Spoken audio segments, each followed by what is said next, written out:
ओम नमः शिवाय। आपके अपने YouTube चैनल जय मां कंजक में आपका बहुत बहुत स्वागत है। भगवान भोलेनाथ व माता पार्वती की कृपा आप और आपके परिवार पर सदा सर्वदा बनी रहे। श्री शिव महापुराण की कथाओं को आगे बढ़ाते हुए आज की कथा का आरंभ हम शंखचूड़ का विवाह अध्याय से करेंगे। उम्मीद करती हूँ कथा का पूरा फल लेने के लिए आप कथा को शुरू से लेकर अंत तक जरूर श्रवण करेंगे। ओम नमः शिवाय। सनत कुमार जी बोले, हे महर्षि, भगवान श्री हरि विष्णु के वरदान के फलस्वरूप दंभ को एक वीर पराक्रमी पुत्र की प्राप्ति हुई, जिसका नाम था शंखचूड़। शंखचूड़ भी धार्मिक था। अपने परम पूज्य गुरु के अमृत वचनों का शंखचूड़ के मन पर गहरा प्रभाव पड़ा और वे पुष्कर नामक तीर्थ में जाकर एकाग्र मन से तपस्या करने लगा। उसने अपनी इंद्रियों को अपने वश में कर लिया और अनेकानेक मंत्रों द्वारा ब्रह्मा जी की साधना करने लगा। उसकी भक्ति भाव से की गई आराधना से शीघ्र ही ब्रह्मा जी प्रसन्न हो गए। एक दिन जब शंखचूड़ प्रतिदिन की भांति तपस्या में मगन था, ब्रह्मा जी उसके सामने प्रकट हुए और अपने आराध्य को एकाएक अपने सामने इस प्रकार खड़ा देखकर शंखचूड़ की प्रसन्नता की कोई सीमा न रही। वे ब्रह्मा जी के चरणों में लेट गया और उनके पैरों पर अपना सर रखकर उनकी स्तुति करने लगा। ब्रह्मा जी ने शंखचूड़ को ऊपर उठाया और उससे कहा, हे वत्स, मैं तुम्हारी आराधना से बहुत प्रसन्न हूँ। तुम जो चाहो मुझसे मांग सकते हो। मैं तुम्हारी सभी कामनाएं पूरी करूँगा। अपने आराध्य ब्रह्मा जी के ये वचन सुनकर शंखचूड़ बोला, हे ब्रह्मा जी, यदि आप मुझ पर प्रसन्न हैं तो मुझे ये वरदान दीजिए कि मुझे कोई भी जीत ना सके। शंखचूड़ के इस वर को सुनकर ब्रह्मा जी बोले, ऐसा ही होगा। और फिर उसे भगवान श्री कृष्ण का अक्षय कवच देते हुए वे कहने लगे कि शंखचूड़, अब तुम बद्री का आश्रम चले जाओ। वहाँ कामा तुलसी तपस्या कर रही है। तुम वहाँ जाकर धर्मराज की कन्या तुलसी से विवाह कर लो। ये कहकर ब्रह्मा जी वहाँ से अंतर ध्यान हो गए। ब्रह्मा जी के अंतर ध्यान होने पर शंखचूड़ बद्री का आश्रम की ओर चल दिया। वहाँ जाकर वे तुलसी के पास पहुँचा। शंखचूड़ को अपने सामने खड़ा देखकर वे बोली, मैं धर्मराज की पुत्री तुलसी हूँ। आप कौन हैं और यहाँ किस लिए आए हैं? कृपया आप यहाँ से चले जाएं। आप शायद नहीं जानते कि स्त्री जाति मोहिनी होती है। तुलसी के वचन सुनकर शंखचूड़ बोला, हे देवी, आपके वचन सत्य हैं, परंतु यहाँ मैं अपने आराध्य भगवान ब्रह्मा जी की आज्ञा से आया हूँ। मैं दनु का वंशज दानव दंभ का पुत्र शंखचूड़ हूँ। पूर्व में राधिका के दिए शाप के कारण मैं दानव कुल में जन्मा हूँ। ये सब कहकर शंखचूड़ चुप हो गया। तब तुलसी बोली, ये सत्य है कि संसार में वही पुरुष श्रेष्ठ है जो स्त्री से पराजित हो जाते हैं, परंतु आज मैं भी तुम्हारी स्पष्टवादिता से अत्यंत प्रभावित हुई हूँ। जब इस प्रकार शंखचूड़ और तुलसी आपस में बातें कर रहे थे, तभी वहाँ ब्रह्मा जी प्रकट हुए। उन्हें देखकर तुलसी और शंखचूड़ दोनों ने उन्हें प्रणाम किया। तुम दोनों यहाँ अभी तक बातें ही कर रहे हो। शंखचूड़, मैंने तुम्हें यहाँ तुलसी का पाणी ग्रहण करने के लिए भेजा था।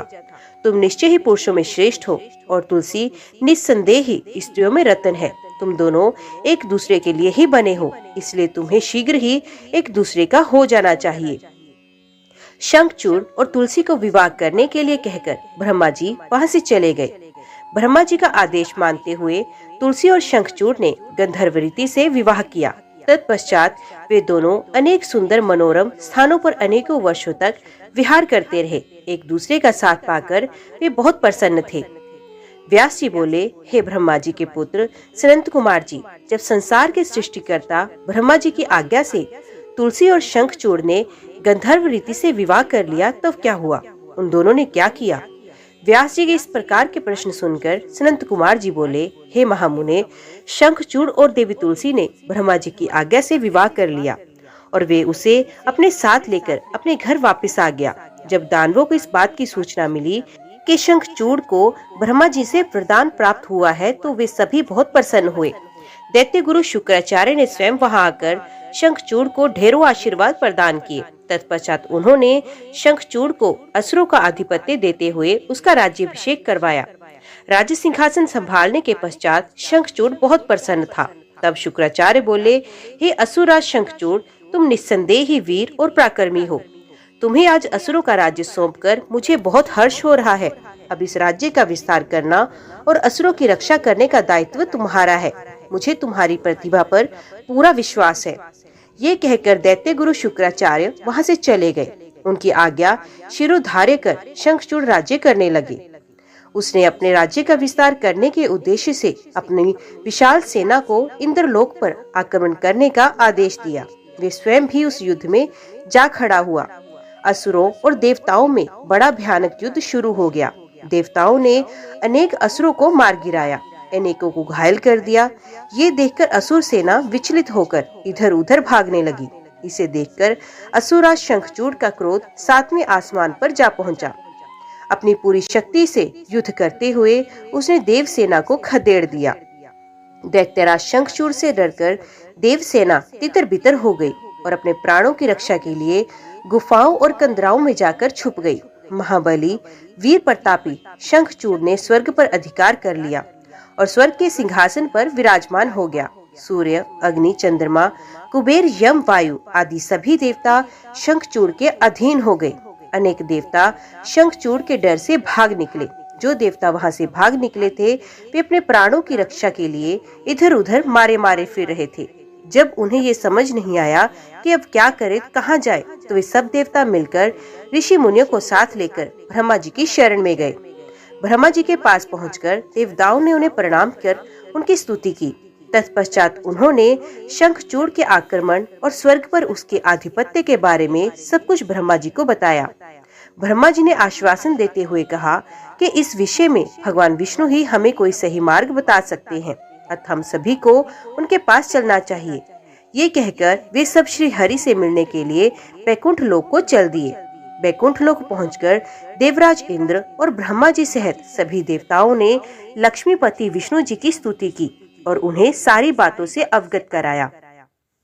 देवताओं का दुख सुनकर विष्णु जी ने उन्हें ढांढस बंधाते हुए कहा, हे देवताओं, आप इस प्रकार दुखी ना हो। मैं शंखचूड़ के बारे में सभी कुछ जानता हूँ। वे पहले मेरा अनन्य भक्त था। इस बारे में हमें देवादिदेव महादेव जी से विचार विमर्श करना चाहिए, क्योंकि वे ही इस समस्या का सही समाधान बता सकते हैं। ये कहकर वे ब्रह्मा जी और अन्य देवताओं को अपने साथ लेकर शिवलोक की ओर चल दिए। सनत कुमार जी बोले, हे व्यास जी, इस प्रकार ब्रह्मा जी और अन्य देवताओं को अपने साथ लेकर विष्णु जी भगवान शिव से मिलने के लिए शिवलोक पहुँचे। वहाँ शिवलोक में भगवान शिव के सभी गण उन्हें घेर कर खड़े हुए थे। भगवान शिव अपनी प्रिय देवी पार्वती के साथ सिंहासन पर बैठे थे। भगवान शिव ने अपने शरीर पर भस्म धारण की थी। उनके गले में रुद्राक्ष की माला थी। त्रिनेत्रधारी भगवान शिव शंकर देवी पार्वती के साथ बैठे वहाँ अद्भुत शोभा पा रहे थे। उनका वे अद्भुत और दिव्य रूप देखकर भगवान विष्णु, ब्रह्मा जी, देवराज इंद्र सहित अन्य सभी देवताओं को बहुत प्रसन्नता हुई। उन्होंने देवादिदेव कृपा निधान भगवान शिव को हाथ जोड़कर प्रणाम किया और भक्ति पूर्वक उनकी स्तुति करना आरंभ किया। देवता बोले, हे करुणा निधान, हे भक्त वत्सल भगवान शिव, आप सर्वेश्वर हैं, आप परम ज्ञानी हैं, आप सब कुछ जानने वाले हैं। प्रभु, आपकी आज्ञा से ही संसार में हर कार्य होता है। आपकी आज्ञा के बिना एक पत्ता भी नहीं हिलता। भगवान, आप तो सब कुछ जानते हैं। हे भक्त वत्सल, आप सदा ही अपने भक्तों की रक्षा करते हैं और उनकी सभी इच्छाओं को पूरा कर उनके अभीष्ट कार्यों को पूरा करते हैं। भगवान, हम इस समय बड़े दुखी होकर अपने प्राणों की रक्षा के लिए आपकी शरण में आए हैं। दानवराज दंभ के पुत्र शंखचूड़ ने बलपूर्वक हमारे राज्य पर अपना अधिकार कर लिया है। उसने अनेक देवताओं को अपना बंदी बना लिया है और देव सेना को घायल कर कईयों को मौत के घाट उतार दिया है। किसी तरह हम अपनी जान बचाकर वहां से भाग निकले हैं। भगवान, आप अपने भक्तों के रक्षक हैं। हम आपकी शरण में आए हैं। आप हम दुखियों के दुखों को दूर कीजिए। उस शंखचूड़ नामक दैत्य ने हमारा जीना मुश्किल कर दिया है। आप उसको दंड देकर हमें मुक्त कराइए और हमारा उद्धार कीजिए। ये कहकर सब देवता चुप होकर हाथ जोड़कर खड़े हो गए। सनंत कुमार जी बोले, हे महामुने, इस प्रकार देवताओं की करुण प्रार्थना और अनुनय विनय सुनकर त्रिलोकीनाथ भगवान शिव बोले, हे श्री हरि, हे ब्रह्मा जी और अन्य सभी देवताओं, मैं दैत्यराज शंखचूड़ के विषय में सब कुछ जानता हूँ। असुराज शंखचूड़ भले ही देवताओं का शत्रु एवं प्रबल विरोधी हो गया है, परंतु वे अभी भी धार्मिक है और सच्चे हृदय से धर्म का पालन भी करता है। परंतु फिर भी तुम लोग मेरे पास मेरी शरण में आए हो और शरणागत की रक्षा करना सभी का कर्तव्य है। इसलिए मैं तुम्हारी रक्षा करने का वचन देता हूँ। तुम अपनी व्यर्थ की चिंताएं त्याग दो और प्रसन्न होकर अपने अपने स्थान पर लौट जाओ। मैं निश्चय ही शंखचूड़ का संहार करके उसके द्वारा दिए गए कष्टों से तुम्हें मुक्ति दिलाकर तुम्हारा स्वर्ग का राज्य तुम्हें वापस दिलाऊंगा। भगवान शिव जब इस प्रकार से देवताओं को शंखचूड़ के वध का आश्वासन दे ही रहे थे, तभी उनसे मिलने के लिए राधा के साथ श्री कृष्ण वहाँ पधारे। भगवान शिव को प्रणाम करके वे प्रभु की आज्ञा से उनके पास ही बैठ गए। श्री कृष्ण और राधा ने महादेव जी की मन में बहुत स्तुति की। जब भगवान शिव ने उनसे उनके आने का कारण पूछा, तब श्री कृष्ण बोले, हे कृपा निधान दयानिधे, आप तो सब कुछ जानते हैं, आप ही जगत के स्नाथ हैं। आप तो जानते ही हैं कि मैं और मेरी पत्नी दोनों ही शाप भोग रहे हैं। मेरा पार्षद सुदामा भी शाप के कारण दानव की योनि में अपना जीवन जी रहा है। अब भक्त वत्सल हैं प्रभु, हम आपकी शरण में आए हैं। हम पर अपनी कृपा दृष्टि कीजिए और हमें हमारे दुखों से मुक्ति दिलाइए। भगवान, अब हम इस शाप से मुक्ति चाहते हैं। भगवान श्री कृष्ण की इस प्रार्थना को सुनकर देवादिदेव महादेव जी बोले, हे कृष्ण, आपको डरने की कोई आवश्यकता नहीं, निश्चय ही आपका कल्याण होगा। आप शाप के अनुसार 12 कल्प तक इस शाप को भोगने के पश्चात ही राधा सहित अपने निवास वैकुंठ लोक को प्राप्त होंगे। आपका सुदामा नामक पार्षद इस समय दानव योनि में शंखचूड़ के रूप में सभी को दुख दे रहा है। इस समय वे देवताओं का प्रबल विरोधी और शत्रु है। देवताओं को उसने बहुत कष्ट दिया है, उनका राज्य छीनकर उन्हें बंदी बना लिया है। तब भगवान शिव बोले कि मैं आपको दुखों और कष्टों को समझता हूँ, अब आपको चिंता करने की कोई आवश्यकता नहीं, आज सब कुछ भुला दो। तब उन्होंने ब्रह्मा जी और श्री हरि विष्णु को आदेश दिया कि वे वहां से जाकर अन्य देवताओं को समझाएं कि वे निश्चिंत हो जाएं, मैं उनकी इच्छा अवश्य पूरी करूंगा और उन्हें शंखचूड़ के भय से मुक्त कराऊंगा। भगवान शिव के ये अमृत वचन सुनकर श्री कृष्ण, राधा, ब्रह्मा जी सहित श्री हरि विष्णु को बहुत संतोष हुआ। तब वे उन्हें हाथ जोड़कर प्रणाम करने लगे। तत्पश्चात भगवान शिव से आज्ञा लेकर सभी प्रसन्नता पूर्वक अपने अपने स्थान को चले गए। व्यास जी बोले, हे ब्रह्मपुत्र सनंत कुमार जी, जब देवादिदेव महादेव जी ने ब्रह्मा, विष्णु और देवराज इंद्र सहित श्री कृष्ण को शंखचूड़ के वध का आश्वासन दिया, तब सब देवता प्रसन्न होकर उनसे विदा लेकर अपने अपने धाम को चले गए। तब आगे क्या हुआ, भगवान शिव ने क्या किया? व्यास जी का प्रश्न सुनकर सनंत कुमार जी बोले, हे महामुने, भगवान शिव के आश्वासन देने पर कि वे असुरराज शंखचूड़ का वध करेंगे, सभी देवता अपने अपने स्थान को चले गए। तब भगवान शिव ने विचार किया कि क्या किया जाना चाहिए। तत्पश्चात उन्होंने गंधर्वराज चित्ररथ पुष्यदंत को स्मरण किया। स्मरण करते ही पुष्पदंत तुरंत वहां शिवजी के सामने उपस्थित हुए। पुष्पदंत ने हाथ जोड़कर महादेव जी को प्रणाम किया और उनकी स्तुति की। तत्पश्चात पुष्पदंत हाथ जोड़कर बोले, हे देवादिदेव, हे कृपा निधान, करुणा निधान, मेरे लिए क्या आज्ञा है? मैं आपकी आज्ञा शिरोधार्य कर उसे यथाशीघ्र ही पूरा करूंगा। ये सुनकर भगवान शिव ने पुष्पदंत को अपना दूत बनाकर शंखचूड़ के पास भेजा। अपने आराध्य भगवान शिव की आज्ञा पाकर पुष्पदंत तुरंत ही वहां से असुरराज शंखचूड़ के नगर की ओर चल दिया। पुष्पदंत शंखचूड़ के नगर पहुंचकर उनसे मिला और बोला, हे असुरराज, मैं त्रिलोकीनाथ भगवान शिव का दूत बनकर उनका संदेश लेकर आया हूँ। उन्होंने कहा है, अब यथाशीघ्र देवताओं को उनका राज्य सौंप दीजिए, अन्यथा भगवान शिव के साथ युद्ध करें। युद्ध में उनके हाथों आपका वध निश्चित है। मैंने भगवान शिव के सभी वचन आपसे कह दिए। आप जो संदेश उन्हें देना चाहें मुझे बता दे, मैं आपका संदेश भगवान शिव तक पहुंचा दूंगा। पुष्पदंत नामक दूत की बातें सुनकर असुरराज शंखचूड़ बोला, हे मूर्ख दूत, क्या तुम मुझे बेवकूफ समझते हो?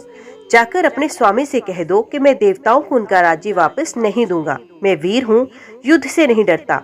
अब शिव और मेरा सामना युद्ध भूमि में ही होगा। असुरराज शंखचूड़ के ऐसे वचन सुनकर पुष्पदंत मन ही मन क्रोध की सारी सीमाएं पार कर गया, परंतु अपने स्वामी की आज्ञा के बिना वे कुछ नहीं कर सकता था। इसलिए चुपचाप वहां से वापस शिव के पास लौट आया। ब्रह्मपुत्र संत कुमार जी बोले, हे महर्षि, जब भगवान शिव का पुष्पदंत नामक दूत शंखचूड़ की नगरी से वापस आया, तो उसने कैलाश पर्वत पर पहुंचकर भगवान शिव को असुरराज शंखचूड़ द्वारा कही गई सभी बातें बताई। तब दूत के इन वचनों को सुनकर भगवान शिव को बहुत क्रोध आया। भगवान शिव ने अपने वीर साहसी गणों और अपने दोनों पुत्रों कार्तिकेय और गणेश को बुलाया। उन्होंने भद्रकाली सहित अपनी पूरी गण सेना को युद्ध के लिए तैयार होने की आज्ञा दी। भगवान शिव की आज्ञा के अनुसार उनके वीर गणों और पुत्रों ने युद्ध की सभी तैयारियां अति शीघ्र पूरी की और आकर इस बात से भगवान शिव को अवगत कराया। तब त्रिलोकीनाथ भगवान शिव ने अपनी देव सेना और गणों के साथ दैत्यराज शंखचूड़ की नगरी की ओर प्रस्थान किया। पूरी शिव सेना प्रसन्न मन भगवान शिव की जय जयकार करती हुई आगे बढ़ रही थी। उनके प्रिय पुत्र गणेश और कार्तिकेय सेना के अधिपति के रूप में अपनी सेना का नेतृत्व कर रहे थे। भगवान शिव की सेना में 8 भैरव, 8 वसु, 11 रुद्र, 12 सूर्य भी सम्मिलित थे। अग्नि, चंद्रमा, विश्वकर्मा, अश्विनी कुमार, कुबेर, यम, नैऋति, नलकूबर, वायु, वरुण, बुध और मांगलिक ग्रह नक्षत्र भी भगवान शिव की सेना की शोभा बढ़ा रहे थे। उनकी सेना में देवी भद्रकाली, जिनकी 100 भुजाएं थी, अपने पार्षदों के साथ युद्ध भूमि की ओर प्रस्थान कर रही थी। भद्रकाली देवी की जीभ 1 योजन लंबी और चलायमान थी। उनके हाथों में शंख, चक्र, गदा, पद्म, खड्ग, चरम, धनुष बाण आदि अनेकों वस्तुएं थी। भद्रकाली देवी के एक हाथ में 1 योजन का गोल खप्पर, एक में आकाश का स्पर्श करने वाला लंबा त्रिशूल तथा अनेक शक्तियां विद्यमान थी। देवी भद्रकाली का अनुसरण करते हुए उनके साथ 3 करोड़ योगिनी, 3 करोड़ डाकनियां भी थी, जो अपनी सेना को साथ लेकर शंखचूड़ की असुर सेना को मजा चखाने के लिए पूरे जोरों शोरों से शोर मचा रही थी। इस प्रकार त्रिलोकीनाथ भगवान शिव की विशाल देव सेना, जिसमें हजारों वीर बलशाली गण विद्यमान थे, पूरे मनोयोग के साथ युद्ध स्थल की ओर बढ़ रही थी। तब भगवान शिव ने अपनी सेना को एक वट वृक्ष के नीचे कुछ देर विश्राम करने के लिए कहा। स्वयं भी उसी वट वृक्ष के नीचे आसन लगाकर बैठ गए। सनत कुमार जी बोले, हे व्यास जी, उधर दूसरी ओर जब भगवान शिव का दूत पुष्पदंत असुरराज शंखचूड़ के पास से वापस लौट गया, तब असुरराज शंखचूड़ भी अपने मन में युद्ध करने का निश्चय करके अपनी प्रिय पत्नी देवी तुलसी के पास पहुंचा। वहां उसने तुलसी को बताया कि हे देवी, अब मुझे कल सुबह युद्ध के लिए प्रस्थान करना होगा। ये सुनकर देवी तुलसी रोने लगी। शंखचूड़ ने उन्हें ढांढस बंधाया और कहा कि वीरों की पत्नियां रोकर नहीं बल्कि हंसकर उन्हें विदा करती हैं। ये सुनकर तुलसी ने अपनी आंखों में आए आंसू को पोंछ लिया। प्रातःकाल जाकर असुरराज शंखचूड़ ने अपने राज दरबार का उत्तरदायित्व अपने पुत्र को सौंप दिया तथा देवी तुलसी से पुत्र की सहायता करने के लिए कहा। फिर दैत्यराज शंखचूड़ ने अपनी विशाल दैत्य सेना का युद्ध के लिए आह्वान किया। अपने स्वामी दैत्यराज शंखचूड़ के बुलाने पर विशाल दैत्य सेना पल भर में संगठित हो गई। उस असुर सेना में अनेक वीर और पराक्रमी योद्धा थे। वे युद्ध करने के लिए सुसज्जित होकर आए थे। दैत्य सेना का मनोबल बहुत ऊंचा था। वे अत्यंत गर्वित थे और सोच रहे थे कि इस युद्ध में वे अवश्य ही जीतेंगे। मौर्य, कालिक और कालिके नामक 3 वीर असुर सेनापति के रूप में दैत्य सेना का प्रतिनिधित्व कर रहे थे। उस विशाल 3 लाख अक्षौहिणी सेना को देखकर बड़े बड़े वीर पल भर में भयभीत हो जाते थे। असुरराज शंखचूड़ अपनी विशाल दैत्य सेना को देखकर बहुत खुश हो रहा था। तब युद्ध के लिए प्रस्थान करती हुई उस सेना का नेतृत्व स्वयं असुरराज शंखचूड़ ने आगे आकर किया। उनके पीछे वाले रथ में दैत्यों के गुरु शुक्राचार्य उनका मार्ग प्रशस्त कर रहे थे। इस प्रकार अपने स्वामी शंखचूड़ की जय जयकार का उद्घोष करती हुई वे राक्षस सेना तीव्र गति से आगे बढ़ी चली जा रही थी। चलते चलते काफी समय बीत गया। आखिर पुष्पभद्रा नामक नदी के किनारे एक अक्षय वट वृक्ष के नीचे दैत्य सेना ने अपना डेरा लगाया। वहीं से कुछ दूरी पर देव सेना ने भी अपना डेरा डाला हुआ था। सनत कुमार जी बोले, हे व्यास जी, जब इस प्रकार देवताओं की सेना लेकर भगवान शिव और राक्षसों की सेना के साथ असुरराज शंखचूड़ अपने अपने निवासों को छोड़कर युद्ध करने के लिए यात्रा करते करते रास्ते में रुक गए और दोनों सेनाएं कुछ ही दूरी पर रुकी थी, जब दैत्यराज शंखचूड़ ने अपने एक दैत्य को संदेश देकर भगवान शिव के पास भेजा। दैत्यराज शंखचूड़ का वे दूत भगवान शिव के पास पहुंचा और बोला, हे शिव, मैं दैत्यराज शंखचूड़ का दूत हूँ और उनका संदेश लेकर आपके पास आया हूँ। मेरे स्वामी ने कहलवाया है कि वे यहाँ आ गए हैं, अब आपकी क्या इच्छा है? तब दैत्यराज के उस दूत से शिवजी बोले, दूत, तुम जाकर अपने स्वामी शंखचूड़ से कहो, देवताओं के साथ शत्रुता छोड़कर उनसे मित्रता कर ले, उनका हड़पा हुआ राज्य उन्हें वापस कर दे और तुम सुख पूर्वक अपने राज्य पर शासन करो। दैत्यराज से कहना कि वे शुद्ध कर्मी महर्षि कश्यप की संतान है, उन्हें ऐसा करना शोभा नहीं देता, इसलिए वे समय रहते मेरी समझाई हुई बात को समझ जाए, अन्यथा इसके परिणाम दानवों के लिए बहुत घातक हो सकते हैं। भगवान शिव के इस प्रकार के वचन सुनकर वे दूत पुण्य बोला, हे देवादिदेव, हालांकि आपकी बातों में कुछ सच्चाई है, परंतु क्या हमेशा हर बात में असुर ही गलत होते हैं? देवता हमेशा सही होते हैं, उनकी कभी कोई गलती नहीं होती। आपके अनुसार सारे दोष असुरों में है, जबकि वास्तविकता में ऐसा बिल्कुल नहीं। दोष केवल असुरों में नहीं, देवताओं में भी है। मैं उनका पक्ष लेने वाले आपसे पूछता हूँ कि मधु और कैटब नामक दैत्यों को सिरों को किसने काटा? त्रिपुरों को युद्ध करने के पश्चात क्यों भस्म कर दिया गया? अब सदा से ही देवताओं और दानवों में पक्षपात करते आए हैं। आप देवताओं का ही कल्याण करते हैं, जबकि ईश्वर होने के नाते आप देवताओं और असुरों दोनों के लिए आराध्य हैं। इसलिए आपको किसी एक के संबंध में नहीं, बल्कि दोनों के हितों में ध्यान रखना चाहिए। शंखचूड़ के दूत के वचनों को सुनकर कल्याणकारी शिव बोले, दूत, तुम्हारी ये बात पूर्णतः गलत है। मैं देवताओं और दानवों में कभी कोई भेद नहीं करता। मैं तो सदा से ही अपने भक्तों के अधीन हूँ। मैं सदैव अपने भक्तों का कल्याण करता हूँ और उनके अभिष्ट कार्यों की सिद्धि करता हूँ। मुझे देवताओं पर आए संकट को दूर करना है, इसलिए मुझे असुरों से युद्ध करना ही होगा। तुम जाकर इस बात को असुरराज शंखचूड़ को बता दो। ये कहकर भगवान शिव चुप हो गए और वे दूत अपने स्वामी शंखचूड़ के पास चला गया। व्यास जी ने सनंत कुमार जी से पूछा, हे ब्रह्मपुत्र, जब भगवान शिव का संदेश लेकर दैत्यराज शंखचूड़ का वे दूत वापस अपने स्वामी शंखचूड़ के पास चला गया, तब क्या हुआ? उस दूत ने शंखचूड़ से क्या कहा और उस दूत से सारी बातें जानने के पश्चात दैत्यराज शंखचूड़ ने क्या कहा? हे महर्षि, कृपा करके इस संबंध में मुझे सविस्तार बताइए। व्यास जी के प्रश्न को सुनकर सनंत कुमार जी बोले, हे महामुने, उस दूत ने अपने स्वामी शंखचूड़ के पास जाकर उसे भगवान शिव से हुई सारी बातें बता दी। शिव जी की कही बातें के सुनकर शंखचूड़ और अधिक क्रोधित हो उठा और उसने अपनी विशाल दैत्य सेना को तुरंत युद्ध के लिए चलने की आज्ञा प्रदान की। दूसरी ओर भगवान शिव ने भी अपने गणों और देवताओं को युद्ध भूमि की ओर प्रस्थान करने के लिए कहा। देवताओं और दानवों दोनों की सेनाएं पूरे जोश और साहस के साथ लड़ने हेतु तत्पर होकर आगे बढ़ने लगी।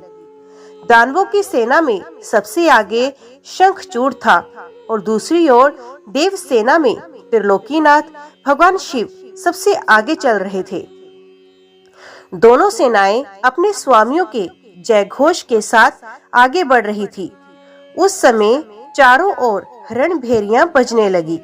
कुछ ही समय पश्चात देवता और दैत्य आमने सामने थे। एक दूसरे को अपना घोर शत्रु समझकर दोनों एक दूसरे पर टूट पड़े। भयानक युद्ध होने लगा। हर ओर मार काट चीख पुकार मची हुई थी। युद्ध का दृश्य अत्यंत हृदय विदारक था।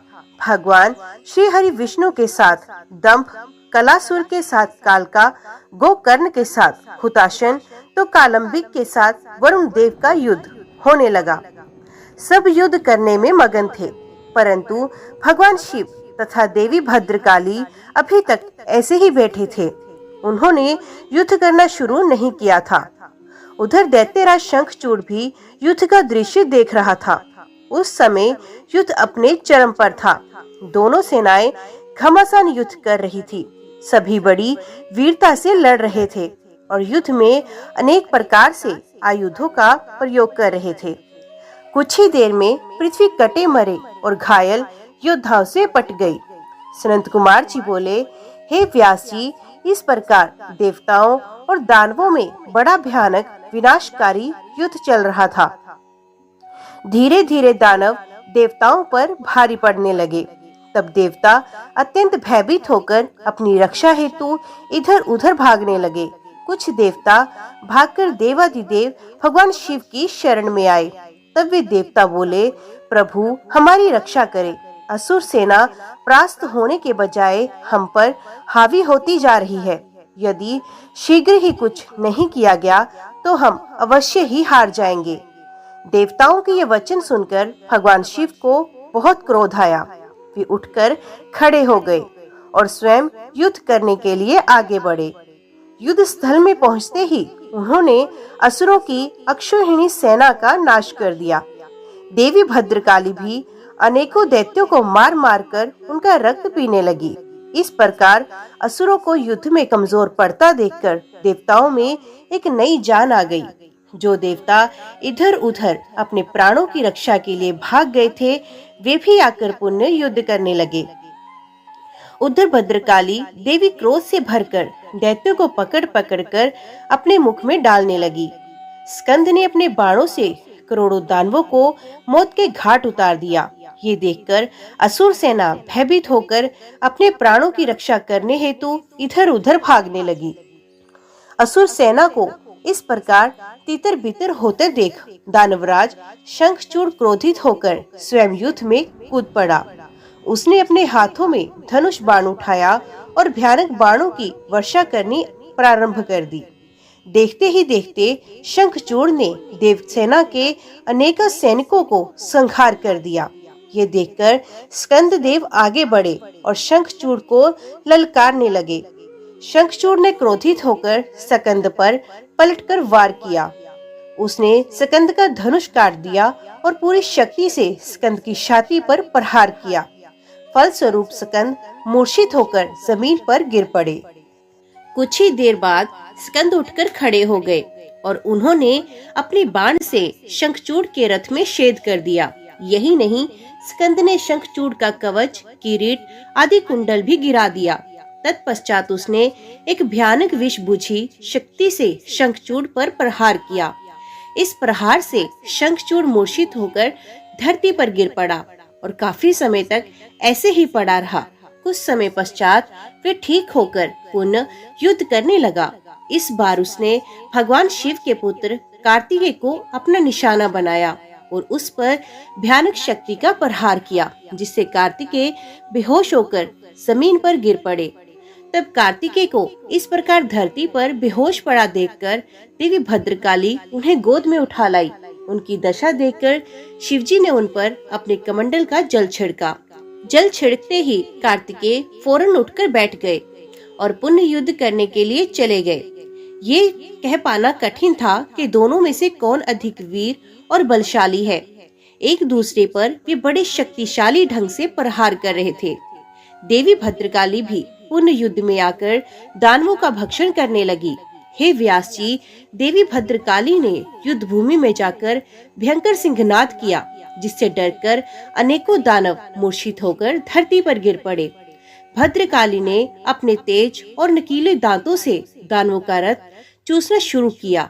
ये देखकर युद्ध दानव भय से आतंकित हो गए। वे डरकर इधर उधर भागने लगे। ये देखकर दानवराज शंखचूड़ दौड़कर देवी भद्रकाली से युद्ध करने के लिए आगे आया। शंखचूड़ को सामने खड़ा देखकर भद्रकाली ने प्रलय अग्नि के समान भयंकर बाणों की वर्षा करनी शुरू कर दी, परंतु शंखचूड़ ने वैष्णव नामक अस्त्र से उस वर्षा का अंत कर दिया। देवी भद्रकाली ने उसके जवाब में नारायण अस्त्र चलाया, परंतु शंखचूड़ हाथ जोड़कर उस अस्त्र को प्रणाम करने लगा, जिससे वे नारायण अस्त्र वहीं पर शांत हो गया। दैत्यराज शंखचूड़ अपने भयानक बाणों से देवी पर प्रहार करता और देवी उन असंख्य बाणों को अपने विकराल दाढ़ों से चबा जाती। इस प्रकार देवी और शंखचूड़ में भयानक संग्राम होने लगा। तभी क्रोधित भद्रकाली ने पाशुपात नामक ब्रह्मास्त्र उठा लिया, परंतु तभी आकाशवाणी हुई कि अभी दैतेंद्र की मृत्यु का समय नहीं आया और इसकी मृत्यु आपके हाथों से नहीं लिखी है। तब देवी ने पाशुपात अस्त्र को वापस किया और उसे काटने के लिए दौड़ी। ये देखकर असुर राज ने रौद्रास्त्र चलाकर उनकी गति को कम कर दिया।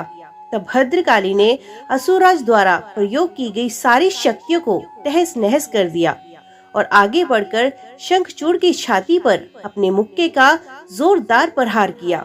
इस प्रहार से शंखचूड़ बेहोश होकर धरती पर गिर पड़ा, लेकिन कुछ ही देर पश्चात पुनः उठकर वे भद्रकाली देवी से युद्ध करने लगा।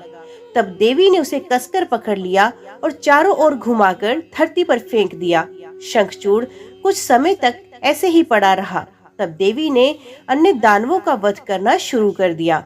शंखचूड़ चुपचाप उठा और जाकर अपने रथ पर धीरे से बैठ गया।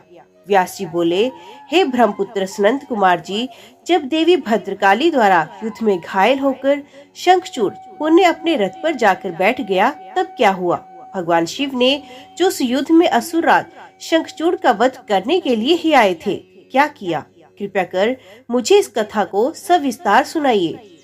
व्यास जी की इस जिज्ञासा को शांत करते हुए सनंत कुमार जी कहना आरंभ करते हैं। हे महामुने, जब देवी भद्रकाली ने असुरराज शंखचूड़ को उठाकर बलपूर्वक जमीन पर पटक दिया तो कुछ समय तक शंखचूड़ इस प्रकार से धरती पर ही पड़ा रहा, मानो मूर्छित हो गया हो। तब देवी जाकर दानवों पर परले की भांति टूट पड़ी। दूसरी ओर कुछ देवताओं ने भगवान शिव के पास जाकर उन्हें भद्रकाली और शंखचूड़ के इस भयानक युद्ध के बारे में बताया। ये सारी बातें सुनकर त्रिलोकीनाथ भगवान शिव स्वयं युद्ध करने के लिए आगे बढ़े। जब कल्याणकारी सर्वेश्वर देवादिदेव भगवान शिव अपने वाहन नंदीश्वर पर चढ़कर आरूढ़ होकर युद्ध स्थल में पधारे तो उन्हें देखकर असुरराज शंखचूड़ ने उनका अभिवादन किया। तत्पश्चात शंखचूड़ अपने विमान पर चढ़ गया और भगवान शिव से युद्ध करने की तैयारी करने लगा। उसने अपने रक्षा कवच पहना और युद्ध करने के लिए अपने हाथ में धनुष बाण उठा लिया। वे पूरे उत्साह के साथ भगवान शिव पर दिव्य अस्त्रों का प्रहार कर रहा था। इस प्रकार त्रिलोकीनाथ भगवान शिव और असुरराज शंखचूड़ का भयानक युद्ध 100 वर्षों तक निरंतर चलता रहा। महावीर और पराक्रमी शंखचूड़ ने अनेक शक्तिशाली बाणों और असंख्य मायावी अस्त्र शस्त्रों का प्रयोग शिवजी पर किया, परंतु परमेश्वर शिव ने उन सबको पल भर में काट दिया। भगवान शिव ने क्रोधित होकर उस पर पुण्य प्रहार किया। ये देखकर शंखचूड़ ने चतुराई से काम लेते हुए मन में सोचा कि यदि मैं भगवान शिव के वाहन को ही नुकसान पहुंचा दूं, तो वे पल भर में ही जमीन पर आ गिरेंगे और इस प्रकार मैं उन पर झपट कर उन्हें अपने वश में कर लूंगा। ये विचार मन में आते ही शंखचूड़ ने शिवजी के वाहन नंदीश्वर के सर पर तलवार से वार किया, परंतु देवाधिदेव ने क्षण मात्र में ही उस तलवार के 2 टुकड़े कर दिए। अपने प्रिय नंदीश्वर को युद्ध में निशाना बनता देखकर उनके सब्र का बांध टूट गया और उन्होंने अपने तेज बाणों से दैत्यराज की ढाल को भी काट दिया। जब तलवार और ढाल दोनों ही खराब हो गई, तब शंखचूड़ ने अपनी गदा से युद्ध लड़ना आरंभ किया, परंतु गदा का भी हाल वही हुआ जो तलवार और ढाल का हुआ था। तभी देवी भद्रकाली वहां पहुंचकर राक्षसों को मारने काटने लगी। देखते ही देखते उन्होंने अनेकों वीर दैत्यों का संहार कर दिया। कई का रक्त चूस लिया तो बहुतों को अपने मुख में डालकर जिंदा ही निगल लिया। अपनी विशाल दैत्य सेना का इस प्रकार सर्वनाश होता देखकर शंखचूड़ को अत्यधिक पीड़ा हुई। उसका दर्द तब और भी बढ़ गया जब उसने अपने साहसी वीर राक्षसों को प्राण बचाने के लिए जहां तहां भागते हुए देखा। सनत कुमार जी बोले, हे व्यास जी, अपनी विशाल सेना का इस प्रकार संहार होता देखकर असुरराज शंखचूड़ अत्यंत क्रोधित होकर निरंतर उन पर अस्त्रों का प्रहार करने लगा। तत्पश्चात उसने अपनी माया का प्रयोग करते हुए सभी देवताओं सहित देवाधिदेव महादेव को भयभीत करने का प्रयास किया, परंतु इस जगत के स्वामी को इस प्रकार भला कौन डरा सकता है। देवाधिदेव महादेव जी उसकी माया से तनिक भी भयभीत नहीं हुए और उन्होंने शंखचूड़ पर अनेक दिव्य शक्तियों से प्रहार किया, जिनके फलस्वरूप शंखचूड़ की माया पल भर में विलुप्त हो गई। क्रोधित महादेव जी ने दैत्येंद्र का वध करने के लिए अपने हाथ में त्रिशूल उठा लिया। जैसे ही वे त्रिशूल का प्रहार करने आगे बढ़े, तभी उन्हें एक आकाशवाणी सुनाई दी, जो कि सिर्फ शिवजी के लिए ही थी। आकाशवाणी बोली, हे कल्याणकारी शिव, आप तो सर्वेश्वर हैं, इस जगत के स्वामी हैं। आपकी आज्ञा के बिना तो इस जगत में कुछ हो ही नहीं सकता। भगवान, आप इस तुच्छ राक्षस का वध करने के लिए त्रिशूल का प्रयोग क्यों कर रहे हैं? इसे मारना आपके लिए बहुत आसान है। भगवान, आप तो सब वेदों के परम ज्ञाता हैं तथा सब कुछ जानते हैं। जब तक शंखचूड़ के पास भगवान विष्णु का कवच है और पतिव्रता स्त्री है, तब तक शास्त्र अनुसार ये अवध्य है। आकाशवाणी सुनते ही भगवान शिव ने अपने त्रिशूल को तुरंत ही रोक दिया और मन में श्री हरि विष्णु का स्मरण किया। श्री हरि अगले ही क्षण हाथ जोड़े उनके सामने उपस्थित हो गए। तब शिवजी ने विष्णु को इस संकट को दूर करने का आदेश दिया। भगवान विष्णु ने तुरंत एक ब्राह्मण का वेश धारण किया और भिक्षा मांगने के लिए दैत्यराज शंखचूड़ के पास गए। वहां पहुंचकर विष्णु जी ने भिक्षा मांगी। तब शंखचूड़ ने पूछा, हे ब्राह्मण देव, आपको क्या चाहिए? मैं अवश्य ही दूंगा, परंतु पहले ये बताइए कि आप कौन हैं और क्या चाहते हैं। तब ब्राह्मण रूप का धारण किए हुए विष्णु जी बोले, पहले प्रतिज्ञा करो, मैं जो मांगूंगा तुम मुझे दोगे। इस प्रकार जब शंखचूड़ ने ब्राह्मण को उसकी इच्छित वस्तु देने का वचन दिया, तब विष्णु जी ने उससे उसका कवच मांग लिया। कवच लेने के पश्चात वे ब्राह्मण के रूप में ही दैत्यराज की पत्नी देवी तुलसी के पास गए। मायावी विष्णु जी देवताओं के कार्य को पूरा करने के लिए देवी तुलसी के साथ भक्ति पूर्वक विहार करने लगे। दूसरी ओर जब भगवान शिव को अपनी दिव्य अलौकिक शक्ति द्वारा इस बात का ज्ञान हुआ कि शंखचूड़ की रक्षा करने वाला कवच और उसकी पतिव्रता स्त्री की शक्ति अब उसके साथ नहीं रही, तो तुरंत ही उन्होंने अपना विजय नामक त्रिशूल उठा लिया और पूरी शक्ति से उस त्रिशूल का प्रहार दैत्यराज पर किया। उस दिव्य त्रिशूल के प्रहार से पल भर में ही शंखचूड़ के प्राण पखेरु उड़ गए। दैत्यराज शंखचूड़ के मरते ही आकाश में दुदंबियां बजने लगी, चारों दिशाओं में मंगल गान होने लगा और भगवान शिव पर आकाश से फूलों की वर्षा होने लगी। वहां उपस्थित सभी देवता भगवान शिव की स्तुति करने लगे और उनको धन्यवाद कहने लगे। असुरराज शंखचूड़ भी भगवान शिव के हाथों मृत्यु को प्राप्त होकर अपने शाप से मुक्त हो गया। उसकी हड्डियों से एक विशेष शंख की जाति बनी। उस शंख में रखा गया जल अत्यंत शुद्ध माना जाता है और उसका प्रयोग देवताओं पर जल चढ़ाने के लिए तथा घरों को शुद्ध करने के लिए किया जाता है। वे जल देवी लक्ष्मी और श्री हरि विष्णु को बहुत प्रिय है, परंतु इस जल को भगवान शिव की पूजा में प्रयोग नहीं किया जाता। इस प्रकार दैत्यराज शंखचूड़ के वध के पश्चात कल्याणकारी भगवान शिव प्रसन्नता पूर्वक नंदीश पर आरूढ़ होकर देवी भद्रकाली, कुमार कार्तिकेय और गणेश सहित अपने अनेकों गणों को साथ लेकर पुण्य अपने निवास स्थान कैलाश पर्वत की ओर चल दिए। तत्पश्चात अन्य देवता भी प्रसन्न हृदय से अपने लोकों को चले गए। व्यास जी बोले, हे सनंत कुमार जी, भगवान विष्णु ने पतिव्रता तुलसी को किस प्रकार अपने अधीन किया, किस प्रकार पतिव्रता धर्म का पालन करने वाली देवी तुलसी एकाएक धर्म से विमुख होकर अधर्म का आचरण करने लगी, कृपया कर इस कथा को बताइए। व्यास जी के प्रश्न को सुनकर सनंत कुमार जी बोले, हे महामुने, देवताओं के हित का सदा ध्यान रखने वाले भगवान विष्णु ने अपने आराध्य भगवान शिव की आज्ञा पाकर उनके द्वारा बताए गए कार्य को पूर्ण करना अपना ध्येय समझा। तब तुरंत वे ब्राह्मण का वेश धरकर शंखचूड़ से उसका कवच ले आए। तत्पश्चात वे अतिशीघ्र दैत्यराज शंखचूड़ के नगर की ओर चल दिए। भगवान विष्णु ने दैत्येंद्र के नगर के समीप पहुंचने से पहले ही अपना रूप बदल लिया। उन्होंने शंखचूड़ का रूप धारण किया। फिर वे देवी तुलसी के पास पहुँचे। अपने पति शंखचूड़ को सामने पाकर देवी तुलसी फूली नहीं समाई, वे उनके गले से लग गई। उसकी आंखों से अश्रुधारा बही जा रही थी। उसने अपने स्वामी को सिंहासन पर बिठाकर उनके चरणों को धोया और युद्ध का समाचार पूछा। शंखचूड़ का रूप धारण किए हुए भगवान विष्णु बोले, हे प्रिय, युद्ध के मध्य में ही ब्रह्मा जी ने मेरे और भगवान शिव के बीच संधि करा दी, इसलिए मैं वापस आ गया। भगवान शिव भी वापस कैलाश पर्वत पर चले गए। ये कहकर उन्होंने देवी तुलसी की जिज्ञासा को शांत किया।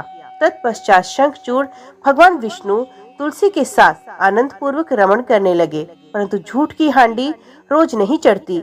एक दिन देवी तुलसी को ज्ञात हुआ कि उसके साथ रमण करने वाला पुरुष उसका पति शंखचूड़ नहीं बल्कि कोई और है। ये पता चलते ही देवी तुलसी आत्मग्लानि से भर उठी। उन्हें स्वयं से घृणा होने लगी। वे क्रोध से वेश बदले श्री विष्णु पर फट पड़ी। उन्होंने श्री विष्णु जी से पूछा, तू कौन है? मुझे सच सच बता। क्यों तुझे मुझ जैसी पतिव्रता स्त्री का पतिव्रत धर्म नष्ट कर दिया? मैं तुम्हें नहीं छोड़ूंगी। ये वचन सुनकर विष्णु भगवान ने भयभीत होकर अपने स्थान पर अपनी एक मूर्ति बना दी ताकि देवी तुलसी उनके विषय में कुछ न जान पाए। परंतु तुलसी ने उनके पद चिन्हों से विष्णु जी को पहचान लिया। तब गुस्से से उन्होंने भगवान विष्णु को शाप देते हुए कहा, हे विष्णु, लोग तुम्हें भगवान मानकर तुम्हारी पूजा करते हैं, पर वास्तव में तुम पूजा के योग्य नहीं हो। तुम तो सिर्फ पत्थर हो। तुम्हारे मन में दया भाव नाम की कोई वस्तु नहीं। तुमने मेरे सतीत्व को भंग किया और मेरे पति शंखचूड़ को मार डाला है। इसलिए मैं तुम्हें शाप देती हूँ कि आज अभी से पत्थर हो जाओगे। ये कहकर देवी तुलसी अत्यंत दुखी मन से रोने लगी। देवी तुलसी का दिया शाप सुनकर भगवान विष्णु भी दुखी हुए और भगवान शिव का स्मरण करने लगे। विष्णु जी की पुकार सुनकर भक्तवत्सल भगवान शिव वहां प्रकट हुए। उन्हें देखकर देवी तुलसी और विष्णु जी ने हाथ जोड़कर प्रणाम किया। तब वे तुलसी देवी को समझाने लगे। उन्होंने तुलसी को समझाया कि देवी तुलसी, ये तो पूर्व निश्चित था। शंखचूड़ को मिले शाप के फलस्वरूप उसका जन्म दानव कुल में हुआ और इसी कारण उसे मेरे हाथों मृत्यु प्राप्त हुई। देवी, तुम्हारी मनोस्थिति मैं समझ सकता हूँ, परंतु ये संसार नश्वर है। अतः तुम अपने द्वारा की गई तपस्या का फल लो और इस शरीर को त्याग दो। मेरे आशीर्वाद के फलस्वरूप तुम्हें दिव्य देह की प्राप्ति होगी।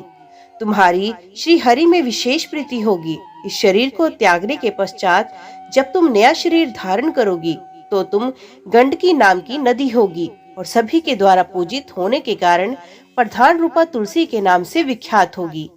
चाहे स्वर्ग हो या पाताल या फिर पृथ्वी, तुम वनस्पतियों में श्रेष्ठ होगी तथा श्री हरि की विशेष कृपा सदा तुम पर रहेगी।